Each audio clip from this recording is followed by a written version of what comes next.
Bonjour et bienvenue au webinaire avec Vincent Prier. Il fera une présentation d'environ 30 minutes et ensuite on passera aux questions-réponses. Donc c'est un webinaire dans le cadre de l'expédition L'Europe à la rame.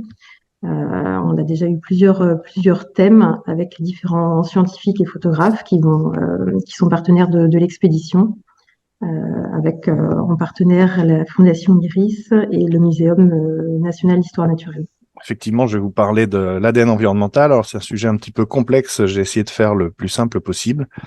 Et je fais un zoom un petit peu sur les moules d'eau douce, puisque moi, c'est là-dessus que je vais travailler.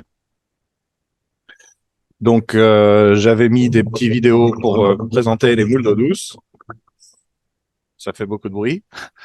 Voilà, donc là, on a une moule d'eau douce en train de filtrer dans une rivière. Donc, on voit la grosse ouverture par laquelle l'eau rentre. On voit au travers les petites branchies. Et puis l'eau ressort par ici. Donc ça, c'est une espèce introduite envahissante, donc c'est toujours intéressant à voir. Euh, voilà, là c'est une autre vidéo pour vous montrer un petit peu comment ça se passe sous l'eau dans une rivière. Donc là, on a une moule d'eau douce en plein milieu de l'écran, là. Hop, donc ici, on a une espèce beaucoup plus grosse. Donc, vous voyez qu'elles vivent un petit peu enfoncées dans le sable. Avec juste la partie qui émerge et qui leur permet de filtrer. On voit un peu que c'est très turbide dans les rivières, on voit pas grand-chose. C'est une des difficultés avec les moules d'eau douce, c'est d'essayer de les trouver dans ces environnements qui sont vraiment, vraiment troubles. Normalement, voilà, on en trouve une deuxième ici. Donc toujours la même espèce. Là, on est sur ce qu'on appelle des anodontes chinoises, donc encore une espèce introduite envahissante.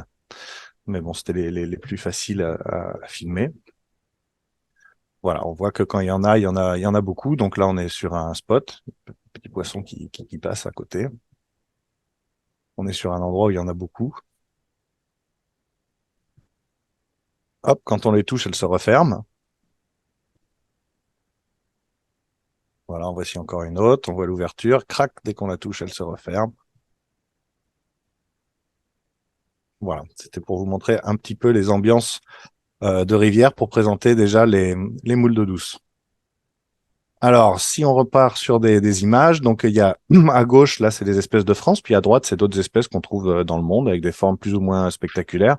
Celle-là, la Etheria elliptica, elle peut faire une quarantaine de centimètres de long, avec des épines quand elle est jeune. Et en France, on a ces formes-là qui sont plus ou moins rondes, plus ou moins ovales, des petites qui ressemblent un petit peu à des coques qu'on mange, celles qui ressemblent aux moules de Bouchot qu'on mange aussi. Et puis là, il y a des toutes petites qui font moins de 5 millimètres de diamètre. Donc, c'est le diamètre d'un crayon, par exemple, à peu près. Donc, vraiment des toutes petites espèces. Il y en a 1300 espèces dans le monde et il y en a 42 en France. Donc, encore une fois, les différences de taille, ça, c'est celle qu'on a vue sur la vidéo. Et puis, celle qui est à côté de l'allumette, là, ça fait partie des plus petites. Donc, il va faire 3 millimètres à peu près de diamètre. Donc, pour les trouver dans les rivières, évidemment, c'est très difficile. Encore quelques images où là on voit l'ouverture, donc avec les petits cils. Donc elle aspire de l'eau par ici. Ces petits cils servent à percevoir ce qu'elle va aspirer. Donc s'il y a des impuretés, s'il y a de la pollution, s'il y a des choses comme ça, elle va le percevoir avec ses petits cils, elle va se refermer. Et l'eau passe dans les branchies et ressort par ce trou-là. Donc c'est des bons indicateurs de la qualité des eaux parce qu'elles passent tout leur temps à filtrer de l'eau. Donc si les eaux sont de mauvaise qualité, elles y seront très sensibles. Et puis, il y a des enjeux de conservation, c'est-à-dire qu'avant, il y avait vraiment beaucoup de moules. Donc là, c'est des images qui ont été prises en Ukraine il y a quelques années, où on voit des tapis de moules. Le fond de la rivière est complètement couvert de moules qui toutes filtrent l'eau de la rivière. Donc, elles participent à clarifier l'eau, à la rendre plus pure, puisque sans arrêt, elles le filtrent, elles enlèvent les poussières, les particules qui s'y trouvent. Donc, quand on a des gros tapis comme ça a vraiment un rôle sur la qualité de l'eau de la rivière, sur sa clarté surtout. Et puis, sur l'image de gauche, là, vous avez ce qui arrive quand on assèche les rivières. Donc là, c'est pris dans un oued au Maroc où ils pompent énormément d'eau pour l'agriculture, pour arroser les cultures, les champs qui sont au-dessus. Et puis, ils en pompent tellement que finalement, ça finit par s'assécher. Alors, nos petites moules, elles se réfugient dans les dernières flaques d'eau qu'elles trouvent. Et puis, à la fin, quand les flaques d'eau s'assèchent, eh ben, elles meurent toutes. Donc, on a beaucoup d'espèces comme ça qui sont en danger à cause des activités humaines. Pourquoi personne connaît les moules d'eau douce? Eh ben parce qu'on a vu, elles sont difficiles à trouver au fond des rivières. Il faut faire de la plongée, il faut aller dans des rivières très turbides. Et puis elles sont très difficiles à reconnaître les unes par rapport aux autres. Donc là, je vous ai mis le petit dialogue entre Mumu et Osvaldo qui dit mais ils sont tous pareils tes coquillages. Bah oui, c'est normal, c'est des moules d'eau douce. Donc contrairement aux moules qu'on trouve en mer, c'est vrai que les moules d'eau douce, elles se ressemblent toutes.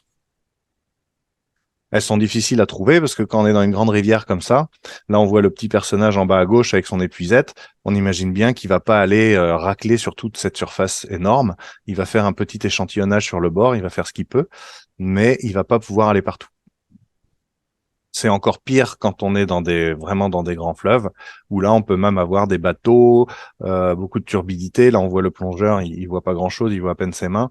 On a des embâcles, enfin ça peut être assez dangereux. Et surtout quand on veut trouver des toutes petites espèces comme la petite moule qui est à côté de son allumette là, c'est vraiment très difficile. Donc, ce qu'on fait quand on cherche des moules, c'est qu'on travaille en équipe. Donc, voilà plusieurs exemples. Donc, il y en a qui raclent le fond avec des épuisettes un peu en forme de râteau pour rattraper les toutes petites espèces dans des tamis. On peut regarder avec cette espèce on appelle ça un aquascope, comme un seau avec un fond en verre qui permet de mieux voir. Ou alors, on peut mettre un masque. On peut y aller à plusieurs équipes, mais à chaque fois, c'est beaucoup de travail. Et donc, avec l'ADN environnemental, on va pouvoir s'affranchir de ce travail. On va pouvoir faire autrement. Alors, qu'est-ce que c'est que l'ADN environnemental? Donc, on va prendre un petit animal, donc nous, par exemple. Si on regarde sur sa peau, voilà, ça c'est un petit bout de la peau. Si on zoome sur la peau, on voit ça. Si on regarde encore plus près sur la peau, on va finir par voir que la peau, elle est faite de plein de petites cellules, d'une couche de cellules. On appelle ça des cellules. C'est comme plein de petites briques qui fabriquent la peau.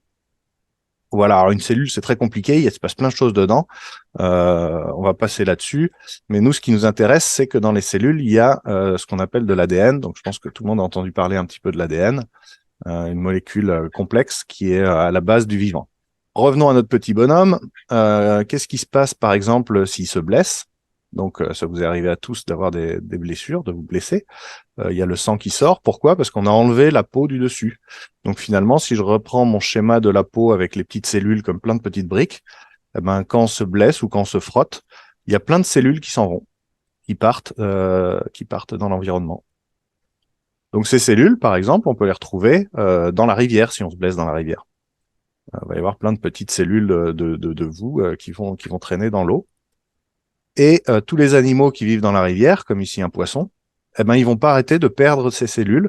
Ils vont perdre un petit peu tout le temps. Ça fait pas mal, ils s'en rendent pas compte, hein, mais ils perdent des cellules dans l'eau en permanence.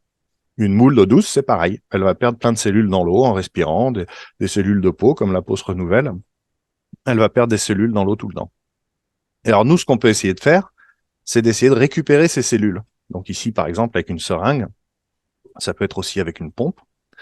Donc, on peut essayer de récupérer ces cellules ou ces fragments de cellules. C'est ce que je vais vous proposer de faire avec des seringues et puis des filtres faits exprès. Donc ça se fait beaucoup, hein. Il y a déjà pas mal de gens qui travaillent sur ces protocoles et qui récupèrent des cellules dans l'eau pour étudier les animaux qui vivent dans l'eau. Ces cellules, elles vont être filtrées. Donc ça, c'est le filtre, l'espèce de petite cartouche qu'on voit là.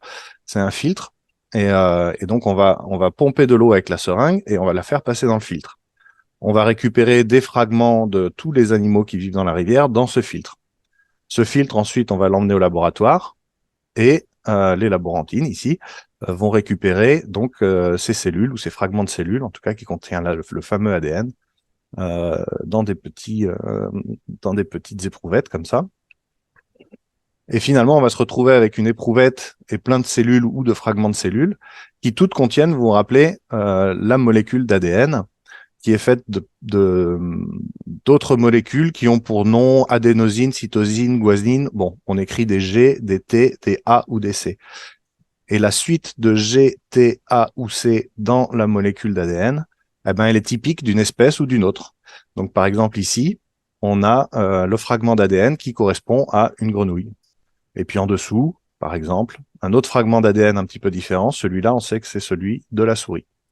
Et donc, du coup, avec notre eau qu'on a pompée dans la rivière, on va avoir potentiellement tous les animaux qui vivent autour de cette rivière. Donc ici, c'est un exemple en forêt tropicale où dans l'eau qu'on aura prélevée, on va avoir de l'ADN de loutre, de l'ADN de moustique, de l'ADN de virus, de grenouille, d'oiseaux, ici un pélican, ici un caïman, ici un jaguar. Tout ça, c'est potentiellement dans l'eau qu'on aura prélevée.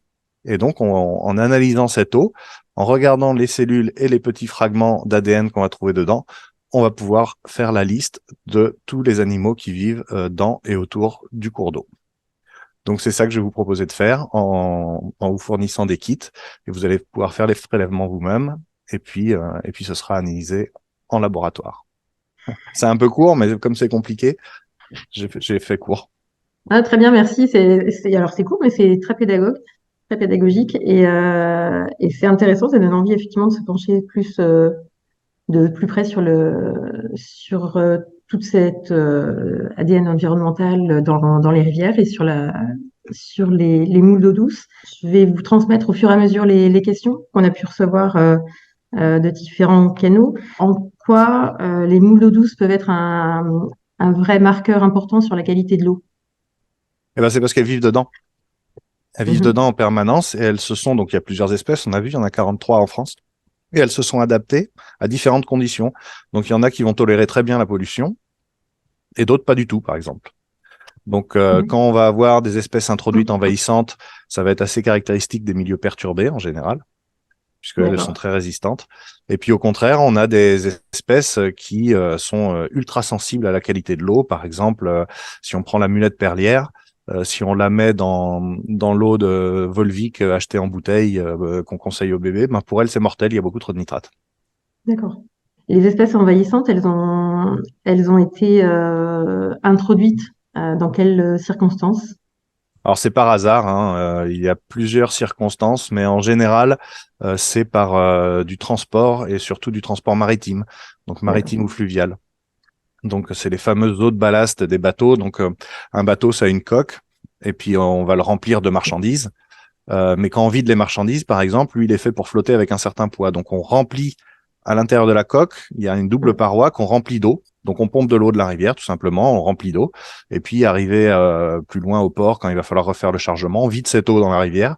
Et là, on trimballe énormément d'espèces Mhm. et, qui peuvent même passer en mer. Hein, si on imagine un bateau qui se remplit d'eau douce aux États-Unis et qui vient dans le port d'Anvers en Belgique et qui vide ses eaux douces en Belgique, et ben voilà, c'est comme ça que la rangie américaine, par exemple, la rangie atlantique, est arrivée en Europe. D'autres espèces comme les dressènes sont venues plutôt de la Caspienne et d'Europe de l'Est via le Mhm. Danube, mais toujours avec des transports. C'est essentiellement du transport maritime ou fluvial. D'accord. Est-ce que vous allez chercher dans les prélèvements, dans les analyses, d'autres espèces que les moules d'eau douce? Alors oui, on va faire un peu de tout parce que sur un prélèvement, on peut aller chercher l'ADN de plein de bêtes. Mhm. Donc, pour les écoles, j'ai pensé que c'était sympa de faire plutôt les vertébrés. Comme ça, ils auront des animaux qu'ils connaissent, des poissons, des D'accord. grenouilles, des souris. Et puis, sur tout au long du trajet, on va plutôt se spécialiser, enfin, ouais, étudier surtout les poissons et les moules, parce que c'est les Mhm. deux groupes qui sont vraiment indicateurs de la qualité des eaux. D'accord. D'accord, très bien. Et il faut savoir que à peu près la moitié des espèces de moules de France, en tout cas les plus grosses espèces, elles font des larves qui parasitent les poissons. Donc c'est toujours sympa de regarder cette interaction entre les moules et les poissons.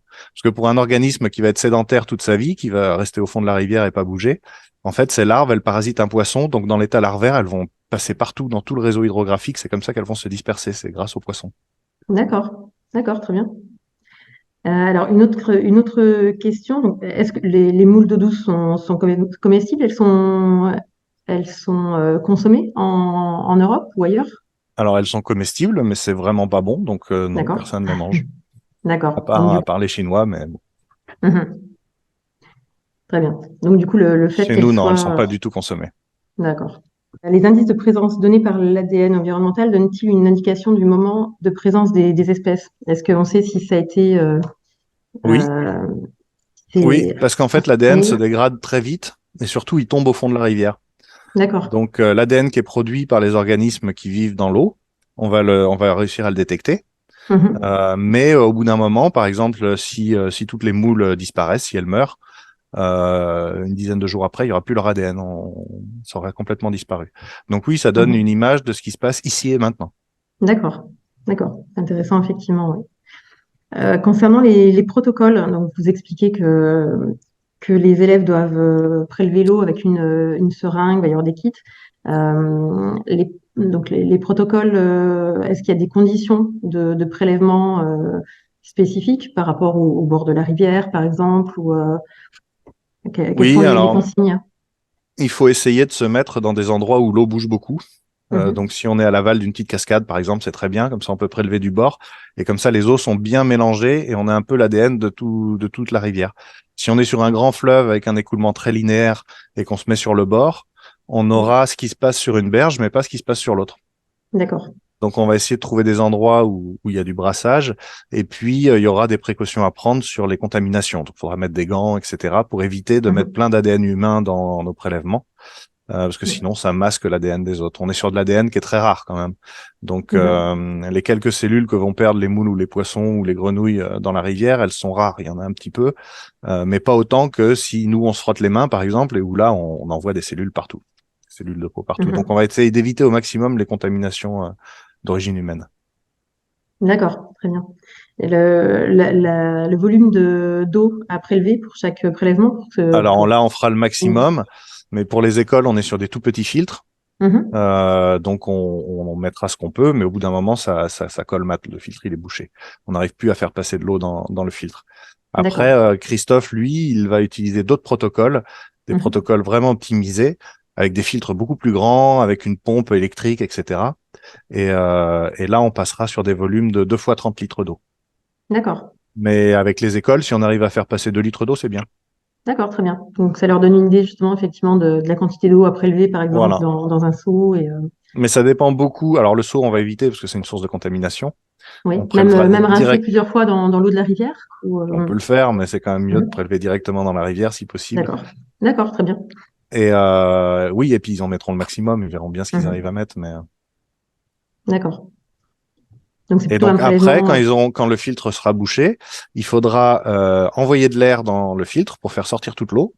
Et Mhm. là, il y aura un petit produit à mettre. Donc on bouchera les deux bouts du filtre et puis on mettra un petit produit qu'on appelle un tampon qui sert à la préservation de l'ADN. Donc une fois que l'ADN sera dans ce tampon, il arrêtera de se dégrader. Il va être D'accord. comme au congélo, quoi. Et là, on peut Mhm. l'envoyer au laboratoire par la poste à température normale. Il est D'accord, fini. très bien. Donc il n'y a pas d'urgence à transmettre les prélèvements. Non, non, non, non. Une fois que faut mettre le tampon tout de suite. Ça, c'est important. Mhm. Faut pas attendre. Mais une fois que le produit est mis, l'ADN, Mhm. il bouge plus. Ça peut attendre D'accord. plusieurs mois si on veut. D'accord. D'accord, très bien. Et, est-ce qu'il y a déjà eu d'autres études hein, sur, à la fois sur les moules d'eau douce ou sur d'autres espèces via cette technologie?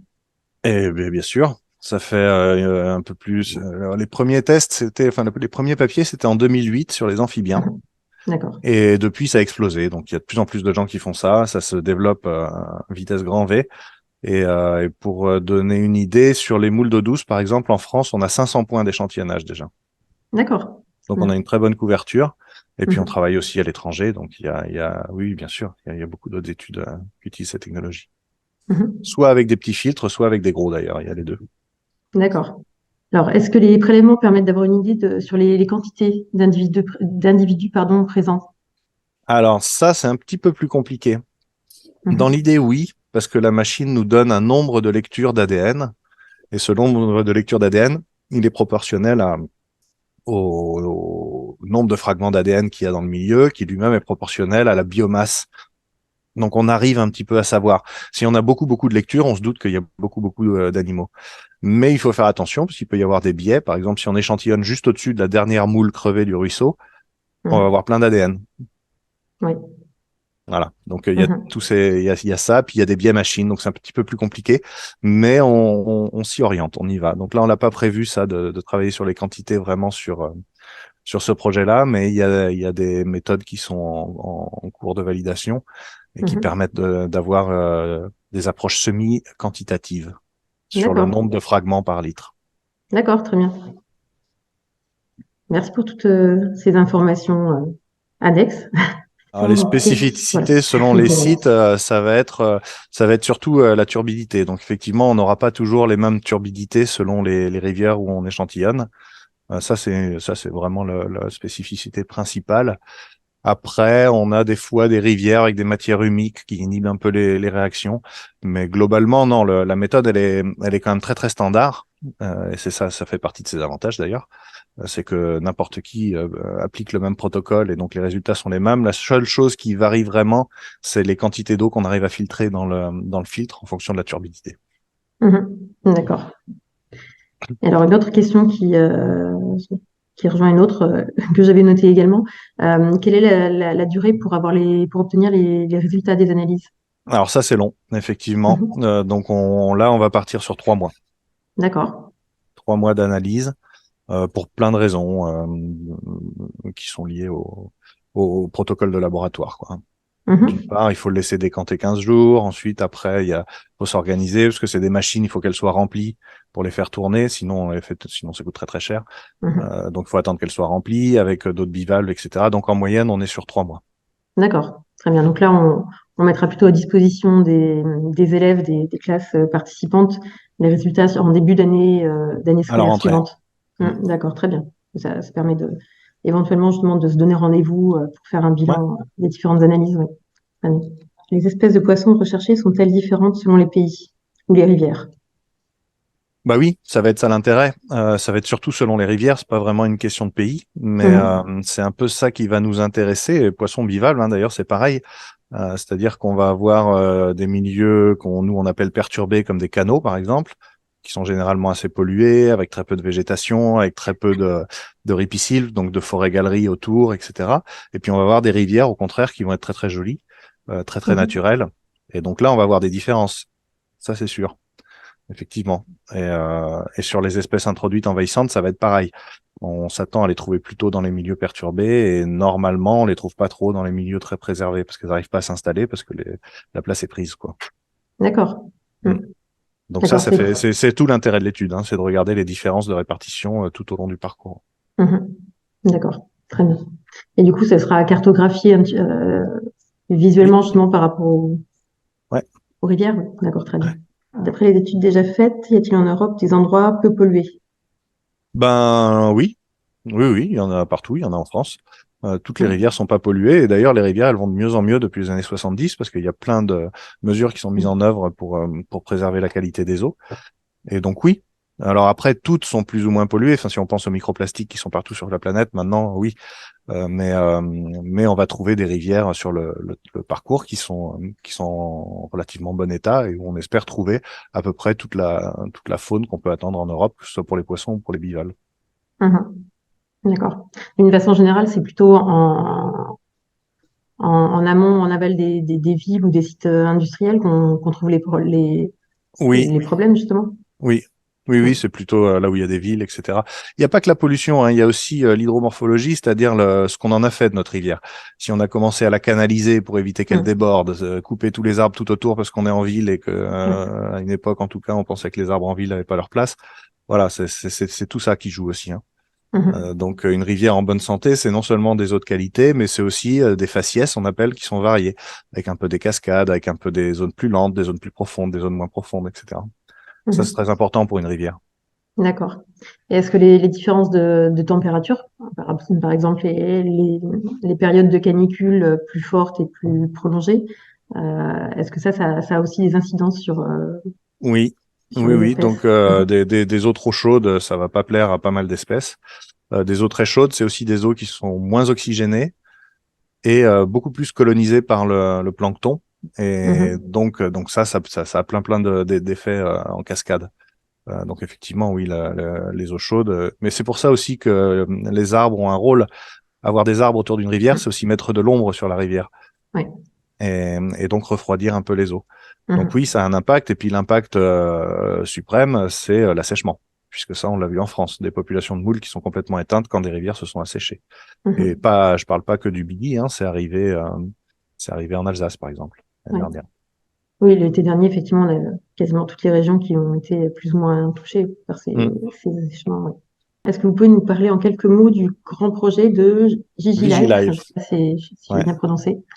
Vigilife, ouais. Donc Vigilife, c'est plusieurs acteurs qui se sont mis ensemble avec comme idée de faire de grands inventaires à l'échelle planétaire basés sur l'ADN environnemental. Mhm. Parce qu'on sait qu'on a une très très bonne détection, qu'on a un peu toutes les espèces, qu'on peut travailler dans tous les milieux. Et comme les méthodes sont standardisées, ça va pouvoir comme ça de comparer, je sais pas moi, l'Amazone et le Congo, ou alors le Mississippi et la Loire, puisque Mhm. les méthodes sont les mêmes. Et donc on va pouvoir comparer les résultats. Et puis surtout, il y a l'idée de comparer ça dans le temps et d'avoir un vrai programme de surveillance des rivières basé sur l'ADN environnemental et de voir comme ça évoluer les populations de poissons, de bivalves, de tout ce qu'on veut. Mhm. Et donc ce programme, il est en cours. Donc Mhm. les premières études pilotes ont été faites sur le Danube, le Rhône, sur la Kouroubal en Guinée-Bissau, sur la Kunene, l'Okavango et le Zambèze en Mhm. Namibie. Et le plus avancé, c'est le Maroni en Guyane, où là, on D'accord. avait eu une étude pilote en 2017 et on y est retourné en 2021 faire exactement les mêmes sites avec exactement les mêmes protocoles. Et là, on a les résultats, on est en train de les décortiquer. Et donc, on voit évoluer des choses. On voit des endroits du Maroni qui vont mieux en 2021 qu'en 2017 parce que leur Mhm. paillage a été abandonné. Et puis, à D'accord. Oui. l'inverse, des zones Mhm. où leur paillage s'est mis en place entre les deux.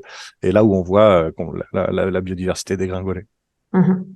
Donc c'est ça l'idée de Vigilife, c'est ça, c'est d'avoir de se baser sur les méthodes innovantes et en particulier l'ADN environnemental pour pour suivre de grands écosystèmes et en particulier les fleuves et rivières. Mhm. D'accord. Et donc, par rapport aux rivières, fleuves, canaux qui sont traversés par l'expédition L'Europe à la rame, est-ce qu'on a des portions qui se recoupent avec ce projet?